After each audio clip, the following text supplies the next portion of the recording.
Makanya wanita ketika punya masalah cenderung cari support, bukan cari solusi. Oke. Kalau cowok cari solusi, Oke. kalau wanita cari support. Beb, ada waktu gak? Mau ngobrol. Assalamualaikum, hai, selamat datang di podcast Mus Talk Indonesia, persembahan dari Mus, aplikasi pernikahan muslim dengan lebih dari 13 juta pengguna di seluruh dunia dan sudah mempertemukan lebih dari 600.000 pernikahan yang berhasil. Di podcast Mus Talk ini kita bakal ngobrolin tentang cerita cinta dan hubungan bareng sama perspektif dari mereka yang inspiratif dan hopefully semoga teman-teman bisa dapetin insight yang menarik. Oke, kali ini ada aku Shiva sebagai marketing specialist Mus di Indonesia dan sudah ada bersamaku di sini Coach Jose Aditya ya aku nyebutnya. Oke, Jose Aditya ini adalah relationship atau love coach gitu ya. Tapi aku manggilnya apa nih? Host Jose Jose aja, Jose. Oke, Jose bukan Jose ya, tapi bukan orang siap. Spanyol, orang Sunda asli. Oke, siap. Nah, jadi Coach Jose ini adalah relationship atau love coach gitu. Mungkin boleh nggak sih di-share dulu sebenarnya love coach itu apa? Karena yang biasa aku dengar kan kayak coach olahraga gitu kan, kayak Coach Sinteyong tuh kemarin yang lagi rame-ramenya gitu. Silakan Coach. Paling kalau misalkan merujuk pada kata coach, coach itu kan memang gampangnya adalah pelatih. Tapi sebenarnya coach yang di sini gak beda jauh dari pelatih, namun role kita itu bukan role yang telling. Oke. Kan kalau kebanyakan tuh orang nggak bisa ngebedain apa itu mentor, apa itu coach. Kalau mentor dia tuh lebih telling. Saya punya formula, jalankan formula saya. Which is gue juga punya formula. Tapi kalau coaching itu kita lebih ke arah menggali isi pikiran si klien sehingga solusi itu munculnya dari dia sendiri. Karena kita percaya solusi terbaik itu datang dari dalam, bukan dari luar. Nanti kalau soal teknisnya tentang skill setnya baru tuh nanti kita masukin sedikit-sedikit. Tapi mostly coaching itu adalah proses menggali ke dalam sehingga ketahuan goalnya apa, titik mulainya di mana, dan juga ketahuan hambatannya apa aja. Oke.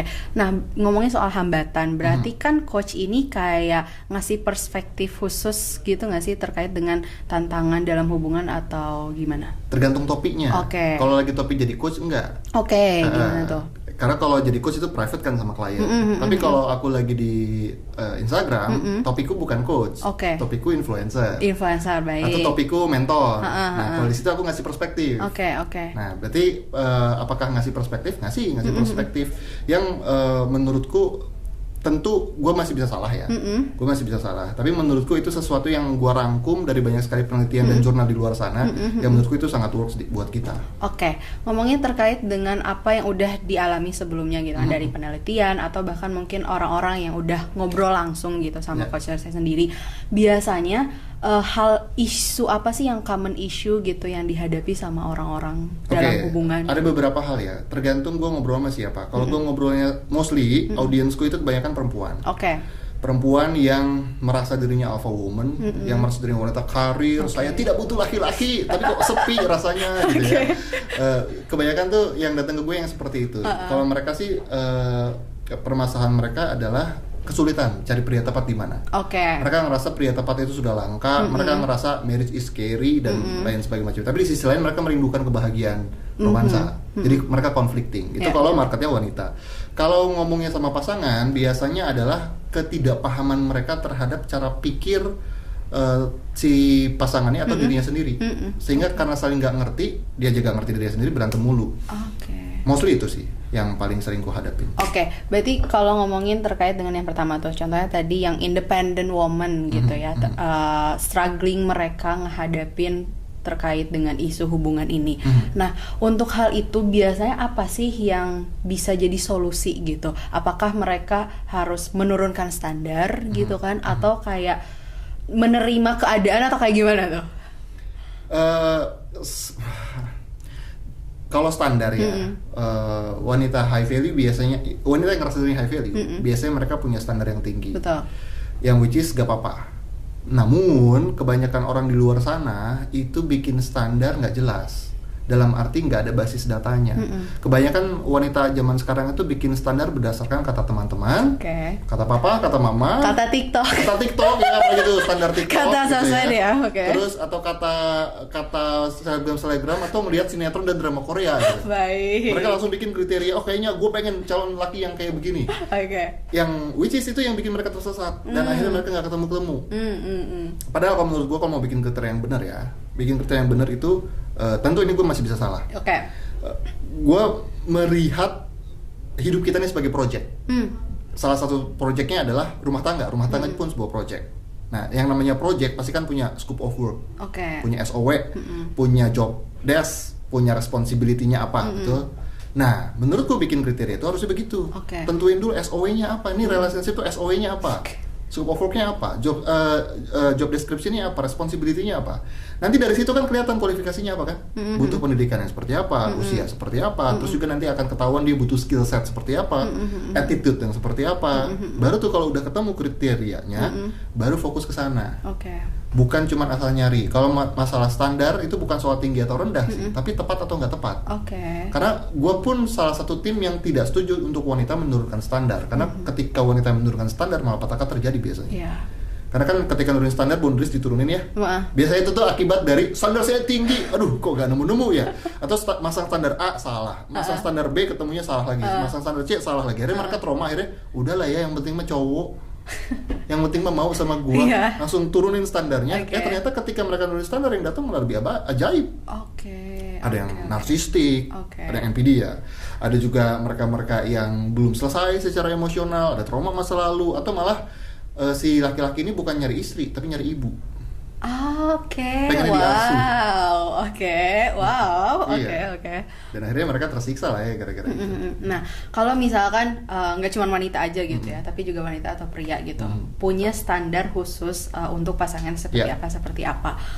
Terus apa sih yang harus dilakukan pertama kali? Maksudnya, apakah kan ada orang bilang tuh membuat layak dirinya sendiri dulu gitu, kayak lo standar lo gini-gini, lo nya udah gitu belum gitu kan? Kadang suka mirroring gitu ya jatuhnya, atau gimana? Benar. Kalau kita mau menginginkan sesuatu, kita pun perlu memastikan kita pun menawarkan sesuatu untuk itu. Karena kita hanya mendapatkan apa yang bisa kita tawarkan. Betul. Hanya itu aja. Namun bukan artinya gini, soalnya banyak orang di luar sana terjebak dengan praktek perfeksionis. Aku pengen nunggu perfect dulu, sehingga kalau misalkan nih dia punya standar cowok atau standar cewek yang seperti di atas, tapi dianya ngerasa dia belum seperti itu, akhirnya dia langsung minder. Minder dalam arti ngobrol pun enggak gitu loh. Cuma berani ngeliat dari jauh, apakah dia jodohku, tapi cuma dilihat dari jauh dong, gimana ya kan? Gak ada interaksi sama sekali. Kan yang enak itu kalau temenan aja dulu, interaksi aja dulu. Nanti kalau udah interaksi, makin bagus kualitas interaksinya, makin potensial untuk berjodoh. Karena kan korelasi di situ. Gimana caranya kita bisa berjodoh kalau konteks interaksinya gak ada? Gitu. Iya, benar. Nah, maka apakah perlu memantaskan diri dulu? Tentu memantaskan diri, hanya saja bukan artinya kita nggak pantas sekarang. Kita pantas, cuman kalau kita mau mendapatkan sesuatu, kita pun perlu menawarkan sesuatu in terms of bahwa perilakuku, pikiranku, perasaanku tidak akan merugikan pasanganku nanti. Pun kalau merugikan, aku masih tetap terus bisa bertumbuh. Karena kita manusia bukan malaikat. Betul. Akan ada juga yang bilang, cintai diri kamu dulu sendiri, maka kamu baru boleh cari cinta di luar sana biar dicintai oleh orang lain. Itu pun gue nggak percaya. Karena itu mindset perfeksionis. Sampai kapan kita bisa mencintai diri kita sendiri? Sampai kapan? Dan batasannya apa? Nah, kalau definisinya aja nggak jelas, kita pun akhirnya nggak bisa membuka cinta untuk orang lain. Padahal kita tuh bisa sama-sama belajar mencintai diri sekaligus mencintai pasangan secara bersama-sama. Jadi nggak perlu dihitam putihkan. Nggak butuh dilinearkan juga. Ini tuh sesuatu yang bisa banyak bertemu banyak. Jadi dalam arti jalanin aja. Jalan barengan juga. Yang penting mah siapin diri, tetap waras dan bisa merespon segala stimulus dengan baik. Oke, paham. Nah, ketika misalkan ada fase yang nggak ketemu gitu kan, tadi yang di-mention sebelumnya bahwa kalau misalkan standarnya mungkin antara ketinggian atau terlalu rendah gitu kan, tapi udah ada di fase yang udah sama-sama nyaman gitu kan, yang mungkin nanti bisa aja membawa ke konflik hubungan di masa depan yang nggak tahu kayak gimana gitu. Nah, apa yang harus disiapkan atau kayak ya udah jalani aja dulu gitu? Yang perlu disiapin pertama adalah waras. Oke. Karena waras itu segalanya. Karena manusia itu kalau lagi gak waras, pasangannya meskipun udah pasangan tepat bisa jadi pasangan salah. Kalau kita yang gak waras. Jadi satu, waras dulu. Waras itu maksudnya apa sih? Waras itu dalam arti mengerti responsibility saya apa, dan saya tidak membebankan responsibility itu ke orang lain. Contoh kayak misalkan aku pengen tuh pasanganku memperlakukanku begini so sweet kayak orang lain. Hey, itu kamu sedang melempar kebahagiaanmu, tanggung jawabnya dilempar ke orang lain, ke pasangan. Padahal kebahagiaan kita kan esensinya tanggung jawab kita sendiri. Betul. Tentu kita punya ekspektasi, tapi kita tidak bisa berekspektasi mengendalikan orang. Kita nggak bisa berekspektasi menuntut orang untuk melakukan kita sesuatu. Yang bisa kita lakukan adalah mengkomunikasikan ekspektasi, lalu ambil jalan tengah. Kalau nggak bisa, mikir. Kalau dipaksa kan jadi ribut mulu. Betul. Tinggal mikir, cocok kan nih cowoknya nih. Kalau nggak cocok ya udah berarti bukan ini orangnya. Aku tinggal cari yang lain. Selesai. Dan gue percaya masih banyak ikan di lautan ya. Karena ada yang bilang, aduh kalau saya gak jadi sama dia nanti aku gimana, ketemu lagi gak ya? Hey, masih banyak ikan di lautan, men. Masih banyak ikan di laut, ya. Tinggal cari aja gitu ya, dicoba lagi. Nah, kalau misalkan dari situ usaha lagi dan seterusnya, sampai ketemu dengan jodohnya gitu kan, kriteria yang bikin hubungannya itu hopefully gitu ya, hubungan jadi hubungan sehat. Tapi gimana kita bisa tahu bahwa hubungan yang dijalani antara sepasang orang ini dianggap hubungan yang saling menumbuhkan satu sama lain gitu? Gue sih punya beberapa indikator kebahagiaan. Ini gue belajar dari mentor gue. Dia master coach juga di kita di lovecoach.id. Dia yang bikin kurikulum coaching. Dia mengatakan ada 4 level kebahagiaan. Level yang paling pertama adalah level di mana si manusia bisa ngerasa hidupku baik-baik saja. Level yang kedua adalah ketika mereka ingin memaksimalkan potensi, ketika mereka ingin bertumbuh. Jadi bukan tentang dirinya lagi, tapi tentang pertumbuhan. Dia bukan cari result lagi, tapi dia cari progress. Jadi dia gak mementingin result, tapi dia mementingkan progress. Level yang ketiga, kebahagiaan level ketiga, itu adalah ketika mereka sudah bermanfaat untuk manusia yang lain. Dan itu juga selaras sama pesan agama kita kan, di Islam kan, sebaik-baiknya umat manusia kan yang bermanfaat bagi umat lain. Itu kebahagiaan level ketiga. Kebahagiaan yang level keempat adalah ketika kita ada di dalam level love of wisdom, atau philosophical dalam arti sudah kalau di Islam tuh udah zuhud gitu, udah berlepas dari dunia, wise banget, bijak banget. Tapi itu level keempat, kebahagiaan level keempat. Gak semua orang bisa masuk ke level itu. Dan ini semua anak tangga. Karena lu gak bisa masuk ke level 2 kalau level 1-nya gak bisa. Lu gak bisa masuk ke level 3 kalau level 2-nya gak bisa. Jadi ini semua anak tangga, bawahnya itu tetap perlu dilakuin. Dan itu pondasi. Jadi apa ciri-ciri pasangan yang sudah di jalur yang benar? Ini tuh aku udah bangun hubungan dengan cara yang benar, dengan jalan yang benar. Ya itu tadi, ketika dua-duanya saling bertumbuh dan saling berkontribut, saling bermanfaat untuk satu sama lain. At least satu sama lain. Satu sama lain dulu. Jadi si pasangannya bertumbuh untuk berbagi ke pasangan, pasangan itu pun bertumbuh untuk bagi ke pasangan. Nah, ketika itu terjadi, tuntutan tuh udah nggak ada. Dan basicnya adalah ketika memahami bahwa kebahagiaanku adalah tanggung jawabku sendiri. Yang tadi tuh, hidupku baik-baik saja. Karena kalau dia ngerasa hidupnya nggak baik-baik aja, dia nggak bisa tuh bertumbuh untuk berbagi ke temannya, dan temannya juga nggak bisa berbagi untuk bertumbuh untuk dirinya, nggak bisa. Yang nomor satu adalah ini tanggung jawabku, aku tidak membebankan perasaanku ini ke orang lain, karena aku nggak bisa kendaliin orang lain. Oke. Jadi intinya bahagia diri sendiri dulu gitu kan, untuk bisa berbagi kebahagiaan ke orang lain gitu. Gampangnya gitu, bahasa bayinya gitu ya. Oke. Sama mungkin kalau di biasa pesawat tuh kan, instruksi pesawat, jadi sebelum ngasih masker ke orang lain, ngasih masker dulu buat diri sendiri kan gitu. Kurang lebihnya begitu. Oke, siap. Nah, terus kalau misalkan ketika dalam suatu hubungan, seseorang itu pengennya kayak aku akan bahagia kalau pasanganku gini gitu kan, kayak normalnya begitu. Kadang orang tuh expect pasangannya untuk bisa memenuhi harapan kebahagiaannya. Nah, apakah itu bisa dibilang kayak sebagai hubungan yang nggak sehat atau hubungan toksik gitu kalau kita bilang sekarang? Dibilang toksik sih belum tentu, karena kan tergantung gimana cara nuntutnya ya. Karena bisa jadi kehubungan nggak toksik, tapi dia toksiknya ke diri sendiri, akhirnya dia sendiri yang sakit, dia sendiri yang depresi, dia sendiri yang mau bunuh diri ujungnya gitu kan. Kan ada yang hubungan yang seperti itu. Terus kalau toksik sih belum tentu, hanya saja memang itu adalah sesuatu yang tidak berguna, dalam arti akan menjerumuskan salah satu atau dua-duanya si pasangan ini ke dalam hal yang masalah yang tidak penting. Karena menurut gua ya, cara termudah untuk menyelesaikan masalah itu tidak menganggapnya masalah. You know? Cara paling gampang untuk menyelesaikan masalah adalah menganggap itu bukan masalah. Karena masalah itu sebenarnya adalah hanya nih, gua mau jalan ke titik A, ada hambatan di depan gua. Ini kan masalah nih. Tergantung gue mau jadikan itu masalah atau enggak. Kalau misalkan gue, aduh ketutup jalan ini, gue cari jalan lain. Kan berarti gue gak nganggap itu masalah ya.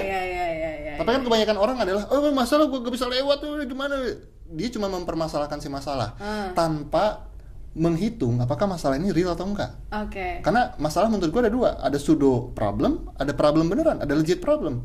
Dari mana gue tahu ini pseudo problem atau legit problem? Pseudo problem adalah ketika masalah yang timbul akibat ekspektasi yang dibebankan ke orang lain. Ekspektasi yang di luar kendali kita. Pikiran orang, perasaan orang, tindakan orang, omongan orang, cuaca, bencana alam, itu kan di luar kendali kita. Kalau legit problem gimana? Legit problem adalah problem yang muncul akibat sesuatu yang 100% bisa kita kontrol. Cara pikir kita, cara merasa kita, cara kata-kata kita, dan cara bertindak kita, cara perilaku kita.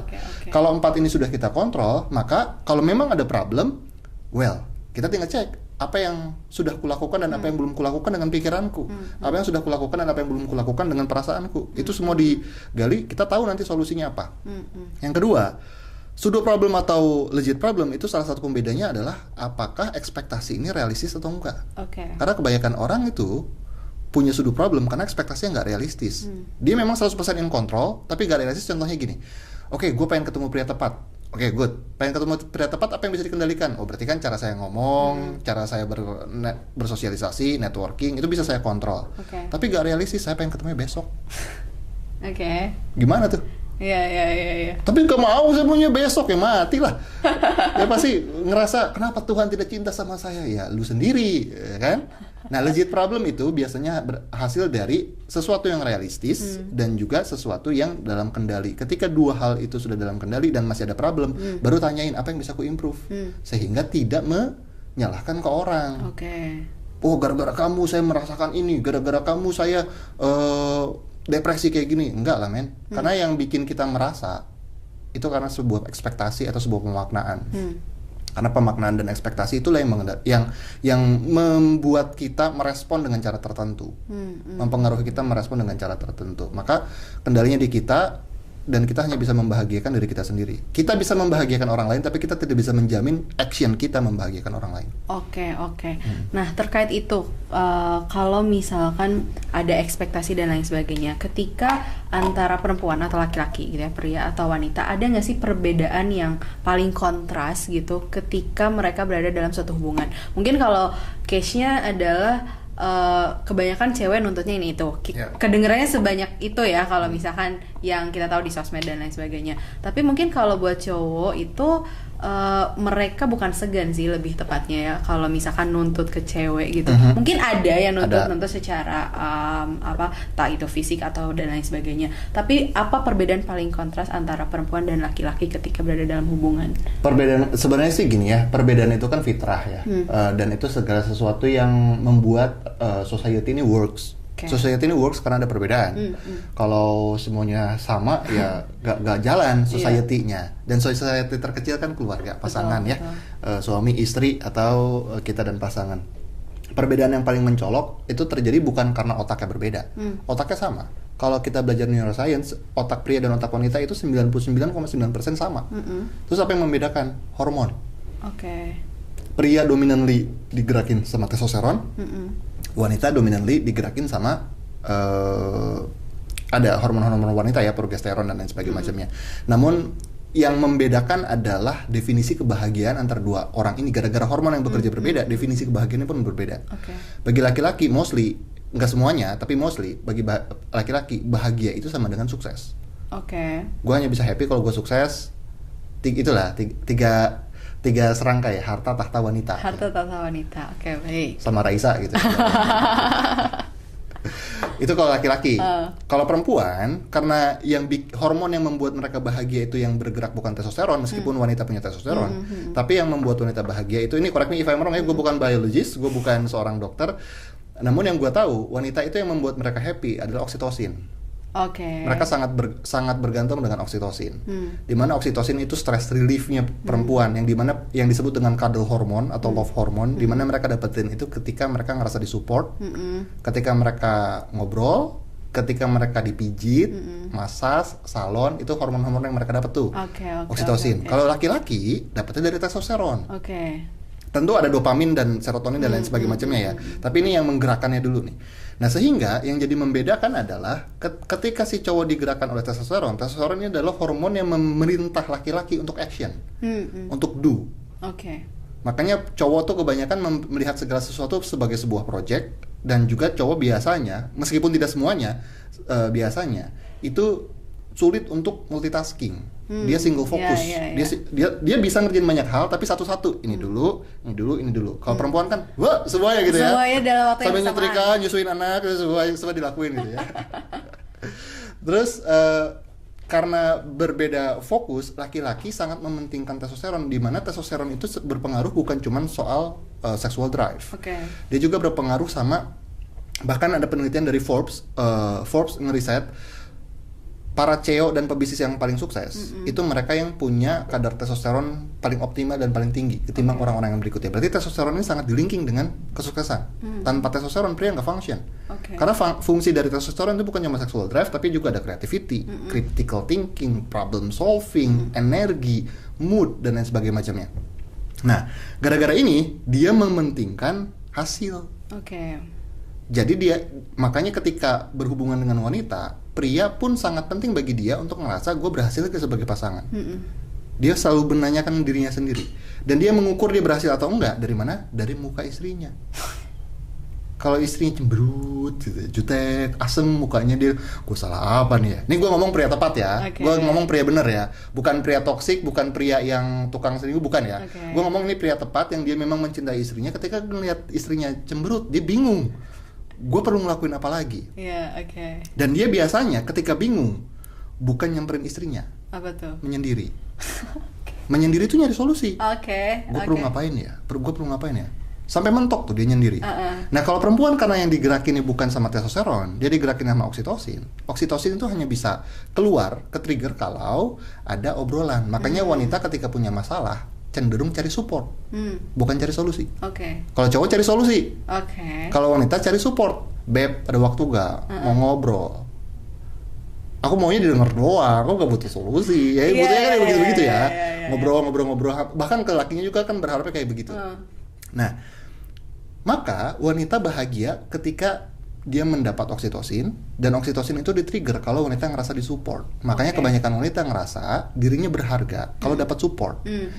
Dan ini juga menjawab kenapa wanita di usia 40-an ngerasa lonely, dan habis lonely itu dia ngerasa depresi, karena dia ngerasa dirinya gak berharga. Gue salah apa? Gue gak dapat support. Gue kayak udah jadi wanita baik, tapi kok 40 tahun ini sepi ya, sendiri ya. Makanya kebanyakan wanita menaruh keberhargaan dirinya dari support orang lain. Jadi kalau dia ngerasa lonely, dia ngerasa nggak berharga. Support itu kan bisa jadi pasangan, bisa jadi keluarga, bisa jadi, tapi most of the time tentang pasangan kalau udah usia 40-an ke atas. Nah, karena ini adalah dua hal yang berbeda, akhirnya cara interaksinya pun berbeda. Cara berekspektasinya berbeda. Si wanita berekspektasi, support saya dong. Kamu kalau cinta saya, support saya, dengerin saya ngomong, anterin saya ke sini, yang rapih lah, sesuai lah dengan ekspektasi saya. Itu wanita. Kalau laki-laki, dia ekspektasinya jangan banyak drama dong, jangan banyak tuntutan dong. Biasanya gini, cewek nuntutnya banyak ke cowok, kalau cowok tuntutnya cuma satu, jangan banyak nuntut. Jangan banyak protes. Nah, dan yang banyak orang juga gak ngerti, oksitosin sama testosteron ini saling bukan bertentangan ya, saling menulify satu sama lain, saling menetralkan satu sama lain. Kenapa pria ketika testosteronnya lagi low gak mau ngomong sama cewek? Karena ketika ngomong sama cewek, oksitosinnya pun naik. Nah, masalahnya oksitosin di laki-laki efeknya gak sama kayak ke cowok. Oke. Gimana? Efeknya tuh tidak yang bikin relax, enggak. Tapi efeknya justru malah mereka gak dapat apa-apa. Galau gitu. Galau sih enggak, tapi gak dapat apa-apa. Jadi ketika mereka testosteronnya low, energinya low, oksitosin naik, mereka gak dapat apa-apa. Dan ternyata ada efeknya, ketika oksitosin naik, testosteronnya terhambat untuk naik.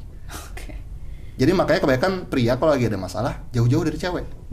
Karena mereka ngerasa kalau gue ada di situ, gue satu gak ada gunanya, yang kedua nanti malah berantem. Sementara si cewek, tolong dong berikan saya oksitosin, saya pengen ngobrol, saya pengen mengeluarkan 20.000 kata. Dan akhirnya ya gitu-gitu terus, kalau gak saling ngerti, saling nuntut. Dan ujungnya nanti bilang, aku udah gak cocok lagi sama dia gak kayak dulu lagi. Hey man, siapa sih yang kayak dulu lagi? Hidup kan berkembang. Ini bukan soal cocok gak cocok, ini soal lu gak paham, lu gak ngerti diri lu sendiri, dan lu gak paham dan gak ngerti pasangan lu. Sesimpel itu. Nah, gara-gara itu kalau udah dibumbuin ego, udah dibumbuin perasaan tersakiti, udah dibumbuin victim mentality, selesai sudah. Oke, paham. Berarti itu udah mulai masuk ke hubungan yang toksik, bisa dibilang. Oke. Nah, aku pernah dengar nih coach, bahwa bilang katanya kalau cintanya cewek itu dari 0 ke 100, kalau cowok itu dari 100 ke 0. Jadi semakin perubahan berjalannya waktu gitu ya, cewek itu kemungkinan untuk bisa mencintai pasangannya itu bisa meningkat lah gitu kan. Sedangkan kalau cowok makin lama, kalau nggak ada tantangan atau adrenalinnya dia, kayak makin lama tuh jadi kayak gitu kan. Jadi nggak lagi ada effort dan lain-lain. Nah, ini sih gue perlu riset lebih lanjut ya, karena gue baru dengar kata-kata ini. Jadi daripada gue salah ngomong, jadi lebih baik ini aja nanti gue akan riset lebih lanjut. Cuman yang gue tahu ya, cowok tuh bukan dari 100 ke 0. Ini yang gue tahu, dan ini opini gue pribadi, bukan opini peneliti yang mana, ini opini gue pribadi berdasarkan pattern yang gue lihat selama 10 tahun berkarir sebagai professional love and relationship coach. Yang gue lihat, laki-laki itu dia cintanya itu sangat cepat, biner 1 dan 0, on off ketika di awal. On off yang gue lihat, karena ketika dia ngeliat, cantik nih cewek nih, aduh ini gue seru nih sama dia, naksir nih, dia langsung vrut gitu. Dan ketika dia on, dia akan ngejar ngelakuin segala sesuatu untuk dapetin si wanita ini. Sementara si perempuan biasanya, kalau si wanita yang nggak naksir duluan, biasanya ini apa sih cowok nih so asik nih, ini cowok apa sih kode-kode kayak gini, nggak enak deh. Nah, biasanya cowok wanita akan terkesan seperti jual mahal, padahal bukan jual mahal, emang si ceweknya nggak suka, emang belum ada perasaan. Nah, ketika di situ wanita gue ngeliat spektrum, spektrum tuh bukan on off, tapi spektrum dari 0 ke 1, ke 2, ke 3, ke 4, ke 5 gitu ya, spektrum gitu. Namun, ini yang menarik, ketika wanita sudah ada rasa suka, wanita pun on off. Dan ketika udah on gak bisa off lagi biasanya. Itu yang gue lihat. Ketika udah on udah gak bisa off lagi. Kalau laki-laki ketika udah ada komitmen, dia ganti, bukan on off, tapi dia jadi linear, dia jadi progresif lagi. Jadi bersyarat. Jadi kan gini, cowok itu hidup keberhargaan diri bersyarat. Cowok perlu dihargai kalau punya duit, kalau punya title, kalau punya harta tahta gitu ya. Sehingga ketika dia ngerasa dirinya bersyarat, ketika dia udah dapatin segala sesuatu dari si wanita, dalam alam bawah dia, lu pengen gue setia, lu pengen gue komit, ya ada syaratnya dong. Syaratnya begini. Dan cowok tuh biasanya nggak all in dalam hubungan. Gue bukan ngomong dalam hubungan rumah tangga ya, dalam hubungan di luar rumah tangga cowok gak bisa all in. Cowok hanya bisa all in kalau hubungannya dalam bentuk rumah tangga. Kalau udah ada komitmen. Kalau ada komitmen suami istri itu bisa all in. Tapi kalau bukan dalam hubungan pernikahan, biasanya nggak all in. Dia pengennya dapat semua segala fasilitas yang dia dapetin di rumah tangga, tapi gak mau komitmen secara penuh. Iya. Nah, makanya laki-laki makanya gue tidak menyarankan cara itu. Gue tidak menyarankan cara yang yaudah asal komitmen, asal janji dan lain sebagainya macamnya. Gue gak nyaranin itu. Nah, maka si wanita karena ketika dia sudah jatuh hati, dia jadi on off dan susah nge-off-nya, biasanya jadi korban perempuannya. Dan ngerasa kayak tadi, kenapa ya cowok dari 100 ke 0? Kalau menurut gue bukan dari 100 ke 0, tapi karena si wanita tidak paham bahwa si pria tidak bisa 100% komit sebelum menikah. Karena pasti bersyarat. Tapi kalau sudah menikah dan prosesnya benar, maka itu biasanya bisa fully commit. Dan komitmen sendiri itu bukan janji. Ini kita samain dulu definisinya. Menurutku komitmen itu bukan cuma sekedar janji, bukan sekedar ikatan. Komitmen itu adalah sebuah keputusan untuk kita bersedia invest. Invest waktu, uang, tenaga, pikiran. Ketika kita komit, kita invest itu semua. Nah, yang namanya komitmen itu naik turun. Sesuai apa? Sesuai kepentingan. Kepentingan, baik. Nah, yang jadi masalah, ini pasangan dua orang ini tahu nggak kepentingan pasangannya apa? Jangan-jangan cuma ngomongin kepentingan diri sendiri. Akhirnya ketika si cowoknya pergi atau si ceweknya pergi bilang, dia jahat, nggak ngertiin aku. Padahal manusiawi untuk cowok pergi kalau dia ngerasa ini tidak serve kepentingan dia. Karena manusia kan kalau kita ngebahas kepentingan yang paling dasar adalah soal apakah ini mendekatkanku pada sebuah kenikmatan atau apakah ini akan menjauhkanku dari apakah ini akan mendekatkanku ke penderitaan. Kan itu biasanya kan kepentingan yang paling dasar kan. Maka alasan pria pergi atau alasan wanita pergi kebanyakan itu bukan karena mereka jahat, bukan karena mereka berubah, tapi karena mereka ngerasa hubungan ini lebih mendekatkan mereka ke penderitaan daripada ke kenikmatan. Intinya kan itu yang paling basicnya. Ini kita ngomong primitif. Tapi kalau kita ngomong ada value, ada nilai, ada moral, ada agama dan lain sebagainya, maka tugas kita sebagai pasangan adalah mengerti diri dulu, kepentingannya apa. Lalu mengerti pasangan kepentingannya apa, lalu dicocokin sehingga nanti si komitmen bisa bertahan dengan lebih awet. Karena dasarnya memang kepentingan. Kita nggak usah munafik lah yang bilang aku mencintaimu apa adanya. Bullshit, gak mungkin. Happy aja ada syaratnya kok. Masa cinta nggak ada syaratnya? Cinta tuh ada syarat. Karena kita bukan maha cinta kan, kita bukan Allah, kita bukan Tuhan. Tuhan maha cinta. Mau umatnya gimana kayak nyembah berhala, kayak nyembah motor Harley, kayak nyembah umbi-umbian, tetap dikasih oksigen, tetap dikasih chance. Karena maha cinta, dia nggak butuh apa-apa. Nah, kita kan bukan maha cinta. Ketika kita memberikan, kita berharap, mungkin nggak berharap kembali, tapi at least jangan nyakitin gua. Iya kan? At least lu gak, kalau lu udah gua kasih jangan nyakitin gua at least. Maka karena kita bukan maha cinta, kita perlu sadar kalau kita mau memberikan ini orangnya tepat atau enggak. Dan apakah kita berdua serve kepentingan yang besar yang sama atau enggak. Kalau enggak biasanya nggak bisa jalan. Karena kebanyakan orang tuh fokus sama rasa suka. Percaya deh, rasa suka, rasa cinta, hai, halo, bisa habis. Bisa itu tuh bisa habis. Karena sisanya nanti ketika itu semua habis, sisanya tuh cuma companionship, sisanya tuh cuma persahabatan. Oke. Nah, sebenarnya ini ada dua nih ya. Boleh. Aku satu dulu yang pertama terkait dengan kepentingan tadi itu. Boleh nggak sih kalau misalkan di awal tuh kita kayak jelasin, gue pengen ada dalam hubungan tuh karena ini gitu kan. So, jadi dua-dua tuh udah saling aware di awal gitu. Kayak gitu apakah boleh atau kayak gimana? Kalau ngomong boleh gak boleh ya boleh. Tidak ada yang melarang. Siapa yang melarang? Agama tidak melarang, negara tidak melarang, tidak ada larangannya. Namun kalau bicara efektif atau tidak itu kembali ke orangnya masing-masing. Karena setiap orang punya cara komunikasi yang berbeda. Gue selalu percaya komunikasi itu gini. Penolakan adalah tanda dari kurangnya keakraban. Jadi kalau kita mengkomunikasikan sesuatu dan tertolak, itu bukan karena dia menolak kita, tapi karena dia belum akrab sama kita. Semakin akrab, resistensi penolakannya makin rendah. Maka tugas gue sih percaya ya, bangun dulu keakrabannya, baru ngomong yang kayak begitu. Kayak kita gini deh, gue selalu mengibaratkan relationship itu sama kayak nyari pasangan itu seperti aktivitas jualan. Sama malah. Cuma beda terms and conditionnya aja, tapi sama. Kita kalau lagi cari pasangan kan kita bukan jual cinta, bukan jual diri, bukan jual tubuh, bukan ya. Tapi yang kita jual adalah kan sebuah ide. Kalau misalkan gue nikah sama lu, gue bisa ngasih value sama lu sehingga lu bisa jadi orang yang lebih baik lagi.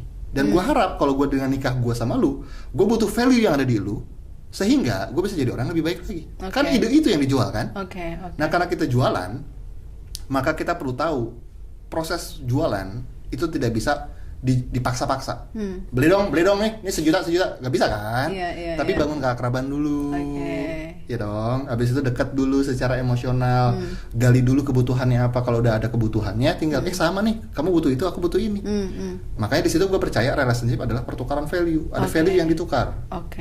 Nggak ada yang cinta, aku mencintaimu tulus apa adanya. Nggak ada, nggak mungkin. Pasti ada sesuatu yang ditukar. Lu bukan Tuhan, nggak mungkin kayak begitu.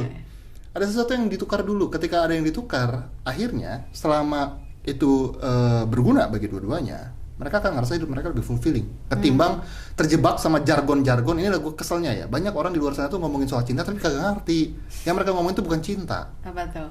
Obsesi. Oke. Perasaan yang memiliki. Iya. Itu kan bukan cinta. Tapi gak apa-apa, untung diundang sama Mus biar terdidik semuanya ya. Iya. Oke, thank you. Nah, terus tadi ada yang disebut sama Coach Jose itu terkait dengan ketika dalam suatu hubungan gitu kan, antara mendekatkan kepada kenikmatan atau jauh dari atau mendekatkan kepada penderitaan. Yeah. Nah, ketika hal tersebut bisa dibilang kayak dia itu udah nggak deserve gue lagi atau gue udah nggak deserve dia lagi. Jadi kayak mereka ketika dalam satu hubungan tuh udah nggak lagi saling memberikan value lah ibaratnya gitu kan, yang bikin mereka yang nggak bertumbuh gitu. Kayak di situ-situ aja terus kayak kita ngapain ya gini-gini aja, malah buang waktu, buang energi dan lain sebagainya. Nah, kalau hal kayak itu terjadi, apakah mending fight atau flight gitu? Jadi harus kayak gimana? Nggak ada yang harus sih. Ambil yang pentingnya aja kayak gimana. Karena gini, apa namanya, tentang hubungan ya, ketika tidak serve lagi, maka kuncinya ada di value. Value itu tidak semuanya sama nilainya. Value itu ada yang tidak bisa ditoleransi, ada yang bisa ditoleransi.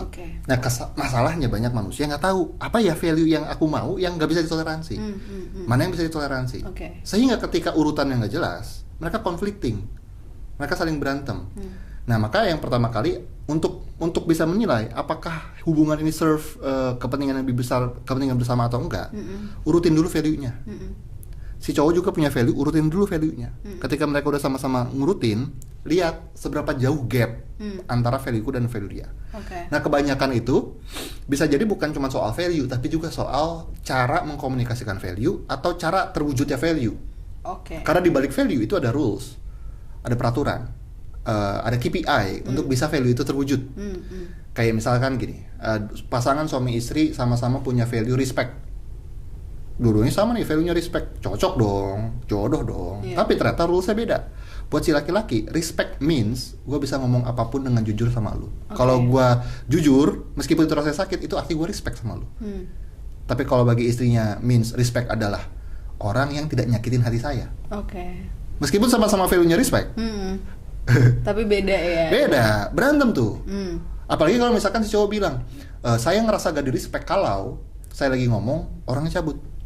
Saya dipungungin. Ya, itu sih ini sih. Ya. Terus kalau si cewek bilang, gua kalau ngerasa gak di respect, gua perlu cabut. Ya gimana tuh? Gak ketemu kan? Berantem kan? Oke. Meskipun value-nya sama. Maka yang dicocokin adalah value-nya dulu, dikalibrasi kalau istilah gua ya. Kalau coaching sama kita tuh kita kalibrasi. Value lu apa, value pasangan apa, cari titik tengahnya di mana. Jangan-jangan ini tuh bukan soal value, tapi soal bagaimana terjadinya value. Nah, setelah itunya semuanya udah oke, berikutnya apakah perlu di fight, apakah perlu dirilis, dilihat apakah value yang dilanggar itu value-value yang benar-benar sangat prinsipal, gitu, ya sangat-sangat prinsipal. Karena untungnya di agama Islam cara itu boleh, ya tidak haram, meskipun dibenci sama Allah, tapi boleh. Karena daripada nikah jadi ladang dosa. Lebih baik ya udah lu boleh live, dan kekuasaan live-nya diberikan kedua-duanya kan.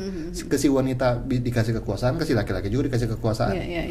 Nah, maka apakah harus fight atau memperjuangkan atau menyerah? Lihat itu kepentingan lu. Lihat value mana yang dilanggar. Kalau misalkan ternyata yang akar dari sumber masalah ini bukan sesuatu yang sangat prinsipil, maka mawas diri lah. Dua-duanya saling gak bisa nuntut pasangan doang. Gue juga jangan-jangan ada salah. Tapi kalau ternyata memang ini kayak ada udah nyawa udah terancam, kesehatan mental sudah terancam, duit kagak dikasih, wah ya udahlah, cabut aja. Iya. Oke, terakhir nih terkait dengan yang barusan diobrolin juga, ketika sepasang orang ini laki-laki dan perempuan gitu kan udah ada dalam hubungan sampai akhirnya companionship itu tadi gitu kan, mungkin di awal romantisnya gitu kan soalnya aku pernah dengar bahwa ketika lo nikah itu cari orang yang bisa diajak ngobrol, karena mungkin looks bisa berubah fading, gitu kan dan lain sebagainya, tapi orang yang bisa diajak ngobrol, orang yang bisa bareng-bareng terus, itu yang bakal bertahan. Nah, gimana tuh coach? Yes or no? Oke. Yes and no. Karena gini, gue lebih fokus ke bukan ke gejala, gue fokus ke causesnya. Karena obrolan yang nyambung itu bukan syarat. Ngobrol nyambung tuh akibat. Akibat apa? Ada value yang sama. Ada value yang atau ada value yang sama atau ada value yang saling selaras, yang saling mendukung. Nah, yang gue tekankan adalah cari pasangan yang secara value selaras. Karena kalau selaras, meskipun awalnya gak nyambung, bisa jadi nyambung obrolan. Tapi kalau patokannya, aku nyambungnya sama dia ya, aku pasti berjodoh sama dia selama-lamanya, siap-siap kecewa. Karena value bisa berubah. Karena orang bisa berubah. Bukan orang berubah, pikiran bisa berubah. Salah satu pikiran itu value dan belief. Maka yang dari awal dicek adalah value dan beliefnya. Nah, ketika value dan belief itu masih selaras, maka biasanya akan terus sama, akan bisa terus berjodoh. Itu sih. Oke, menarik obrolannya. Ini kalau diterusin kayak bisa sampai beres-beres ya. episode dan season berikutnya. Tapi terakhir deh Coach, ada nggak sih kayak pesan yang pengen disampaikan gitu, khususnya untuk teman-teman yang dengerin podcast Mustalk ini terkait dengan hubungan yang sehat, yang awalnya itu dari keyakinan yang kuat gitu. Jadi karena balik lagi kan, kebahagiaan diri sendiri ya tanggung jawab sendiri gitu, supaya enggak menaruh itu harapan kebahagiaan kepada orang lain. Oke, ini kan soal keyakinan dan soal iman berarti ya. Iman di sini kan karena MUS platformnya Islam, berarti ya iman Islam ya. Betul. Nah, kalau Islam itu kan basicnya tauhid. Terus basicnya juga Nabi udah memerintahkan sebaik-baiknya umat manusia adalah yang bermanfaat. Betul. Maka karena kita punya dua misi itu, serve the one dan juga bermanfaat diri sebagai sebaik-baiknya umat, maka kita perlu kenal dulu saya siapa. Kenal itu bukan dalam arti zodiak, ramalan, astrologi, MBTI bukan ya. Mengenal itu dalam arti kenapa perilaku ini bisa terjadi. Ada pola pikir apa yang saya gunakan, ada sistem apa yang bekerja sehingga pola pikir itu terjadi. Jadi kenal diri dulu. Kalau udah kenal diri sendiri, di list ekspektasinya apa. Saya punya ekspektasi apa. Oke. Dan setelah di-list ekspektasinya, di-filter mana ekspektasi berguna, mana yang enggak. Karena enggak semua ekspektasi berguna. Ada ekspektasi yang enggak berguna. Setelah ekspektasi dicek berguna, maka bikin SOW, scope of work, nanti ini relationship mau dibikin seperti apa. Karena kan tadi kita pengen jadi sebaik-baiknya bermanfaat bagi orang. Betul. Dan menikah itu bukan untuk bahagia, menikah itu bisa jadi ini pernikahan ini menjadi manfaat untuk umat gitu kan. Dimana kita bisa bisa contribute ke satu sama lain. Nah, maka yang keempat adalah scope of work-nya ditentuin, habis ditentuin bikin kriteria dari situ. Setelah bikin kriteria dari situ, barulah berjejaring. Atau kalau versi gue namanya discover. Silahkan discover mana calon-calon pasangan yang tepat. Salah satunya bisa lewat MUS. Dan gue pun salah satu yang gue promote ke salah satu klien gue, ke banyak klien gue itu pakai MUS. Iya. Terima kasih loh sudah mempromosikan ya.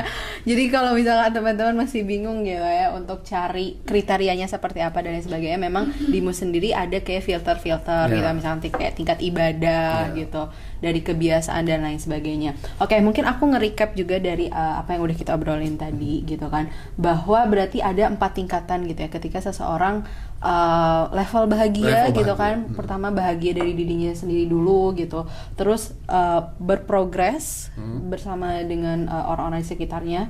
Yang ketiga bermanfaat untuk orang di sekitarnya, dan level tertinggi ini adalah wisdom gitu ya, kebijaksanaan, bijak gitu ya, ketika udah udah nggak lagi mikirin hal-hal duniawi kayak gitu. Gitu. Bukan nggak mikirin sih, mikirin tapi diperbudak sama itu. Siap. Noted. Kalau gitu terima kasih banyak Coach Jose sudah ngobrol di sesi Mustalk kali ini. Sangat fruitful dan daging banget kalau orang bilang ya. Dibikin opor lah ya. Siap. Kalau gitu terima kasih banyak teman-teman sudah mendengarkan podcast Mustalk dari MUS Indonesia. Kita bakal ngobrol lagi di sesi lainnya dan sampai jumpa. Bye.